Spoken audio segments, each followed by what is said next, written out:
Paz e bem, sejam todos bem-vindos a este vídeo. Vamos prosseguindo com o nosso breve curso, a Eucaristia a partir das Sagradas Escrituras, o culto da Nova Aliança.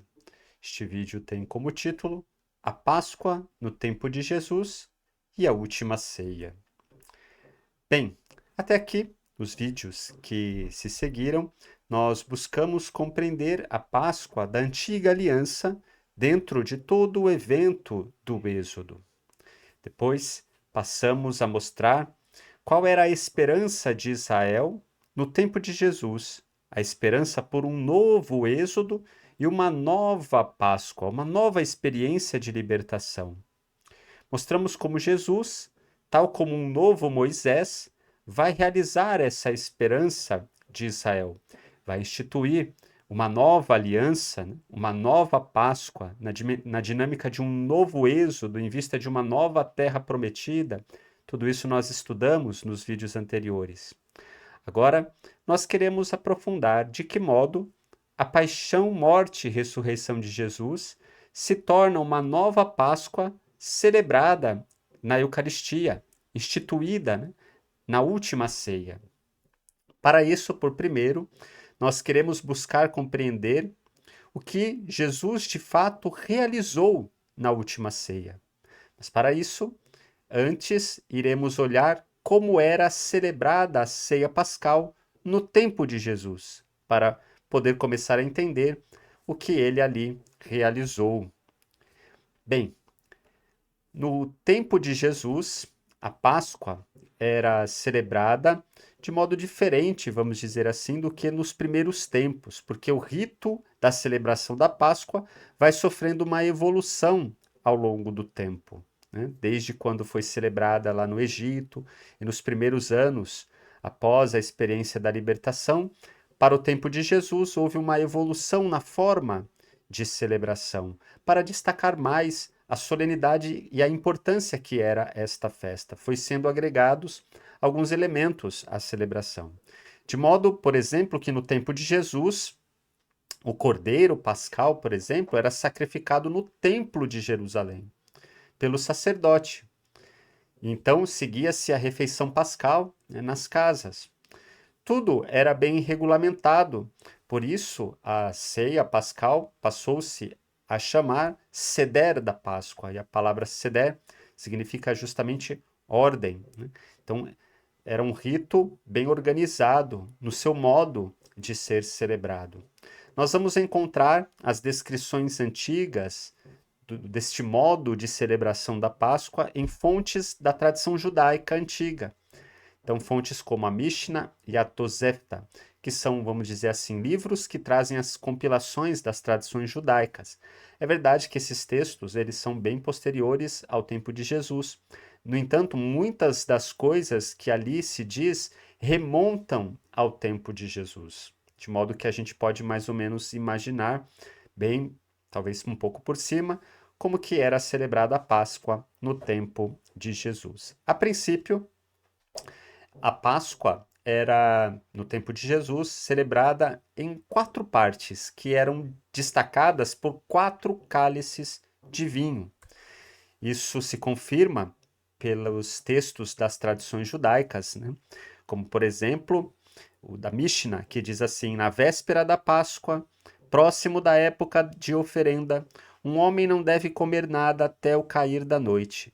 Até mesmo os mais pobres em Israel não devem comer, a menos que ele se sente à mesa, e não lhe devem dar menos que 4 cálices de vinho para beber. Também na Tosefta vai se dizer: na véspera da Páscoa, pouco antes da oferta diária da tarde, a pessoa não deve comer até que escureça. Mesmo os israelitas mais pobres não devem comer até que se recline em sua mesa, e eles devem fornecer-lhe não menos do que 4 cálices de vinho. Então, nós vemos bem claro que a Páscoa era celebrada em torno a 4 cálices de vinho. E esses 4 cálices de vinho marcavam 4 partes da ceia pascal. Devia também haver um jejum desde o sacrifício do cordeiro, que acontecia por volta das 15 horas, até o momento da ceia, que acontecia à noite. Bem, esses 4 cálices. O primeiro era um cálice de ritos introdutórios. Então, a ceia se iniciava com a mistura do vinho com a água, conhecido como cálice da santificação, ou Kiddush, esse primeiro cálice. Então, o patriarca começava a refeição com uma bênção formal sobre o cálice, em uma oração inicial, se assim a gente pode dizer, tal como: abençoado sois vós, ó Senhor nosso Deus, Rei do universo, que criastes o fruto da vinha. Isso está lá na Mishnah, né? Então, se iniciava com essa oração e então, após a bênção, a comida era trazida, constando de pelo menos 4 pratos principais. Diversos pedaços de pão ázimo, então o pão, um prato de ervas amargas, tigela de molho e o cordeiro assado, o qual a Mishnah chamava de corpo. É importante a gente guardar isso, né? Cordeiro também era referido como corpo. Jesus, na última ceia, vai falar do seu corpo, né? Neste momento, se iniciava, então, o aperitivo. Então, no primeiro momento do primeiro cálice, se pegava algumas ervas amargas mergulhadas no molho e se comeria. Então, era uma espécie de aperitivo. A refeição ainda não havia começado. Após se comer o aperitivo, se tomava o primeiro cálice e se encerrava a primeira parte da ceia. Iniciava-se então a segunda parte. Se misturava o segundo cálice, né, o vinho com a água, e antes de ser bebido, se proclamaria o que o Senhor fez por Israel. Então, esse momento era conhecido, esse cálice, como o cálice da Haggadah, e era o momento da escritura, em que se falava, se explicava a escritura. A Mishnah aponta com um pouco mais de detalhe, dizendo: então, o pai mistura o segundo cálice, e aqui o filho pergunta ao pai: por que essa noite é diferente de todas as outras? Então, o pai passa a explicar todo o sentido da celebração e os elementos da ceia. A explicação perpassa toda a história sagrada, sobretudo o evento do Êxodo, da libertação, né, do Egito. E aí se fala do significado da Páscoa, e o significado do pão, das ervas, do molho, do cordeiro. Então, depois que se fala de tudo isso, se canta o Salmo de Louvor, Salmo 113 e 114, e então se toma o segundo cálice, e então se encerra essa parte, se inicia a terceira parte, marcado pelo terceiro cálice, que é chamado cálice da bênção. E aqui nós vamos ter a refeição. Então, o terceiro cálice é misturado, iniciando-se a ceia propriamente dita. Esta parte é um pouco difícil de reconstituir, segundo as fontes judaicas, porque tinham também vários costumes, mas, a grosso modo, estava dividida em 3 partes, esse momento da celebração pascal. Primeiro, uma bênção sobre o pão ázimo, tal como: louvado sejas, Senhor, que trazes o pão da terra. Depois se servia a entrada, pão e molho mergulhado na tigela. Então, primeiro a bênção do pão, depois se molhava o pão na tigela do molho, né? E se comia então do pão molhado no molho. E nós temos no relato de João o fato, né, de Judas mergulhar no prato o pão, né? Jesus, quando fala de quem iria traí-lo, aquele que por primeiro, né, molhasse o pão, e nós lembramos esse fato que está narrado no Evangelho de João, o fato de se mergulhar o pão no molho, né? Então isso está narrado no Evangelho. Talvez estariam nessa terceira parte da ceia pascal. Bem, depois desse momento do pão e do molho, entra o prato principal, que é o cordeiro. Então, logo após, o patriarca diria a bênção sobre o terceiro cálice, conhecido como o cálice da bênção, ou beracá. Quando este terceiro cálice fosse bebido, a terceira etapa da ceia estaria concluída. Então, depois de se comer o pão no molho, se comia a carne do cordeiro e se abençoava o terceiro cálice que seria bebido. Com essa bênção, ou beracá, essa ação de graças. Nós voltaremos a falar sobre essa beracá, essa ação de graças, mais à frente. Mas é importante a gente guardar aqui o momento do terceiro cálice. Então passa para o quarto momento da ceia, que é os ritos de conclusão, que tem duas partes. Numa primeira se cantava os salmos remanescentes de Halel, entre o Salmo 115 e Salmo 118, sendo que o último desses salmos era conhecido como Grande Halel. Um trecho dele diz assim, e que certamente Jesus rezou na última ceia. O Evangelho diz que eles cantaram o salmo na última ceia, depois do terceiro cálice, como nós vamos verificar. Então o Salmo diz, por exemplo, num dos trechos, que retribuirei ao Senhor por todo o bem que Ele me deu, erguerei o cálice da salvação e invocarei o nome do Senhor. É preciosa aos olhos do Senhor a morte de seus fiéis. Senhor, sou teu servo, sim, sou teu servo, filho de tua serva. Quebrastes as minhas cadeias. Vou te oferecer um sacrifício de louvor e invocarei o nome do Senhor. Então veja, Jesus está rezando esse salmo, ele que, né, caminha para a sua entrega final, né, rezando esse salmo que faz todo sentido diante daquilo que Jesus está vivendo, né? Após cantar o Salmo 118, o quarto cálice seria bebido. E diz as tradições judaicas que entre o terceiro e o quarto cálice não se pode beber nada de vinho, né? Somente com o fim do salmo se toma o quarto cálice, e quando o quarto cálice é tomado, a refeição está completada. Então era o cálice da consumação, o cálice que encerrava a ceia pascal, né? O quarto cálice. Muito bem.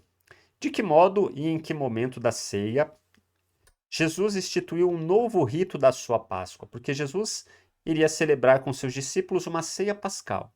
Mas ali ele faz outra coisa.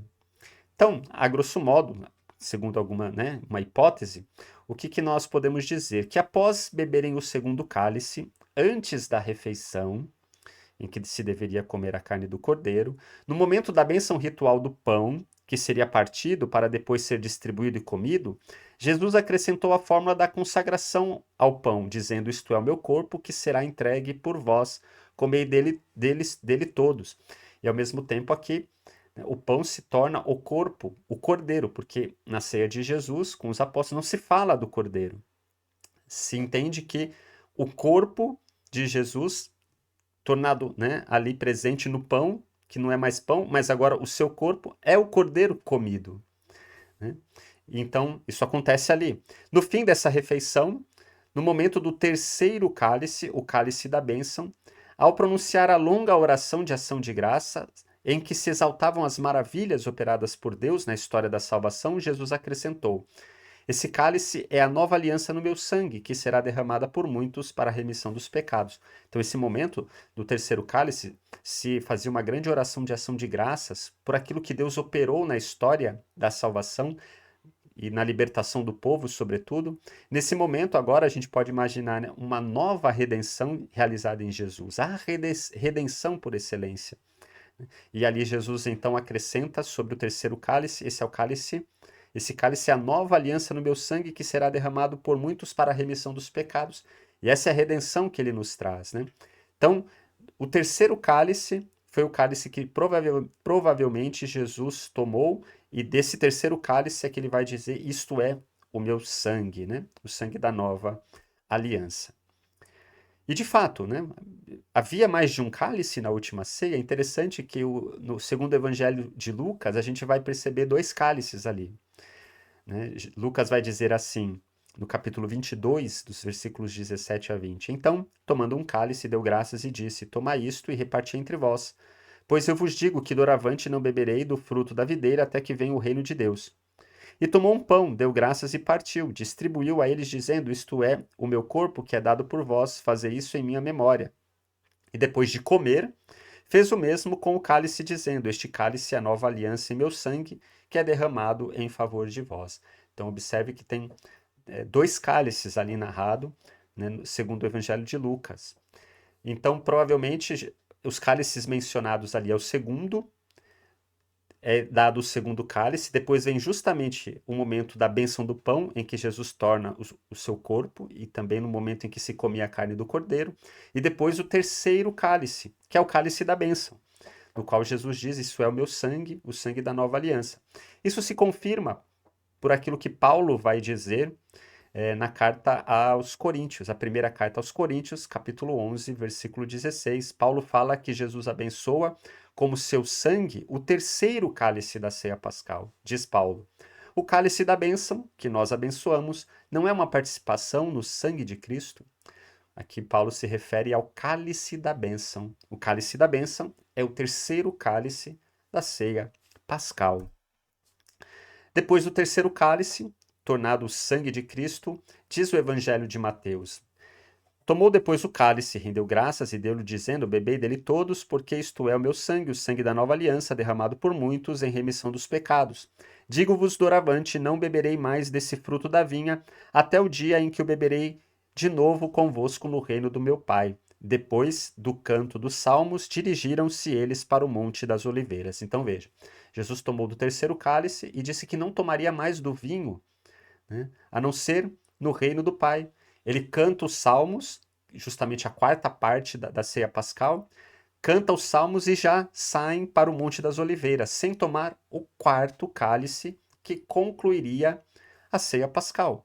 Então, depois de pronunciar a consagração do terceiro cálice como o seu sangue, Jesus diz que não mais beberá o fruto da vinha e saem depois de cantar o salmo. Bem, as palavras da consagração do pão e do vinho constituem a essência do novo rito pascal, né? A bênção sobre o pão e a bênção sobre o terceiro cálice. Por isso, todos os outros elementos da ceia pascal vão desaparecer da ceia cristã, né? As ervas, o molho, os outros cálices desaparecem, né? O próprio cordeiro desaparece, porque agora Jesus é o cordeiro. Então fica o pão e o terceiro cálice, né, como um único cálice daquilo que vai se constituir na celebração pascal cristã, né? Por isso também os evangelhos não narram os outros momentos da ceia, narram aquilo que foi importante, aquilo que ficou. As fórmulas da consagração, pelo menos a do vinho, foram pronunciadas enquadrando-se nessa longa oração de bênção de ação de graças, a Beracá. Era chamada Beracá em hebraico e em grego é justamente a palavra Eucaristia, que era uma fórmula de oração pelos benefícios da redenção e que estavam associadas ao terceiro cálice. Então, na ceia pascal, quando se tomava o terceiro cálice, fazia essa oração de ação de graças por aquilo que Deus realizou na história, salvando o povo. Então, se lembrava aquilo que Deus realizou, né, enquanto redenção do povo, libertação. Até então, associada sobretudo à libertação do Egito, né, rumo à terra prometida. Mas agora, certamente, a redenção que Jesus nos traz, a remissão dos pecados. Então, isso é uma beracá, uma eucaristia, uma ação de graças, uma oração que antecede a fórmula da consagração. O Evangelho não narra essa oração que provavelmente Jesus fez, narra só a fórmula da consagração. Mas, desde os primeiros séculos, nos testemunhos mais antigos que nós temos sobre a Eucaristia, se narra ali uma beracá, uma oração de ação de graças por aquilo que Deus realizou, né, a salvação que ele nos trouxe. Essa oração, essa ação de graças é Eucaristia. Por isso que, desde o começo também, a ceia dos cristãos, que era chamada de fração do pão, também passou-se a chamar Eucaristia por causa disso. Então, daí vem o nome de Eucaristia, a nossa celebração. A Eucaristia, que era essa oração de ação de graças pela salvação que Deus realizou. E como essa salvação é o próprio Cristo, né, a Eucaristia passou a denominar não somente essa oração de ação de graças, mas o próprio fato da celebração, né? O próprio Cristo ali presente, tudo é ali, toda essa celebração é Eucaristia, com a presença de Jesus ali, né, no pão e no vinho, tudo isso é Eucaristia.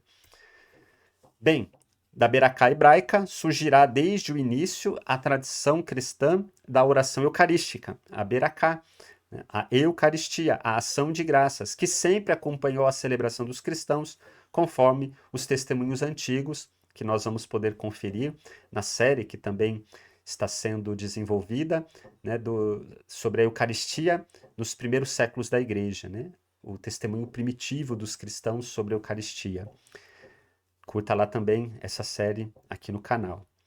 Agora, essa oração de ação de graças celebra a redenção realizada por Jesus, né, e que é o próprio Jesus, né?